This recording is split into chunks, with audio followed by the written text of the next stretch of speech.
بسم اللہ الرحمن الرحیم۔ ایک ریاست کے بادشاہ نے یہ اعلان کروا دیا کہ کل صبح جب میرے محل کا مرکزی دروازہ کھولا جائے گا تب جس شخص نے بھی محل میں جس چیز کو ہاتھ لگا دیا وہ چیز اس کی ہو جائے گی۔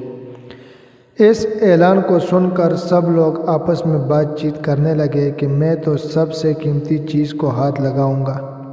کچھ لوگ کہنے لگے میں تو سونے کو ہاتھ لگاؤں گا، کچھ لوگ چابیوں کو، تو کچھ لوگ قیمتی زیورات کو، کچھ لوگ گھوڑوں کو، تو کچھ لوگ ہاتھی، کچھ لوگ دودھ دینے والی گائے کو ہاتھ لگانے کی بات کر رہے تھے۔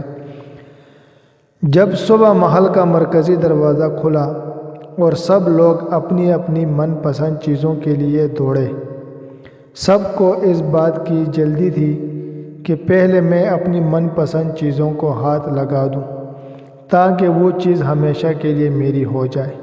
بادشاہ اپنی جگہ پر بیٹھا ہی سب کچھ دیکھ رہا تھا اور اپنے آس پاس ہو رہی بھاگ دوڑ کو دیکھ کر مسکرا رہا تھا۔ اسی وقت اس بھیڑ میں سے ایک شخص بادشاہ کی طرف بڑھنے لگا اور آہستہ آہستہ چلتا ہوا بادشاہ کے پاس پہنچ کر اس نے بادشاہ کو چھو لیا۔ بادشاہ کو ہاتھ لگاتے ہی بادشاہ اس کا ہو گیا اور بادشاہ کی ہر چیز بھی اس کی ہو گئی۔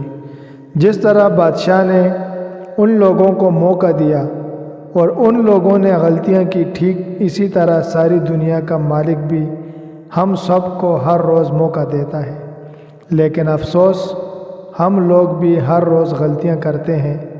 ہم اللہ جل جلالہ کو حاصل کرنے کی بجائے اللہ تعالیٰ کی بنائی ہوئی دنیا کی چیزوں کی آرزو کرتے ہیں، لیکن کبھی بھی ہم لوگ اس بات پر غور نہیں کرتے کہ کیوں نہ دنیا کے بنانے والے مالک کو پا لیا جائے۔ اگر مالک ہمارا ہو گیا تو اس کی بنائی ہوئی ہر چیز بھی ہماری ہو جائے گی۔ اللہ تعالیٰ فرماتے ہیں، اے میرے بندے، اگر میں تجھے مل گیا تو تجھے سب کچھ مل گیا، اور اگر میں تجھے نہ ملا تو تجھے کچھ نہ ملا۔ اللہ پاک عمل کرنے کی توفیق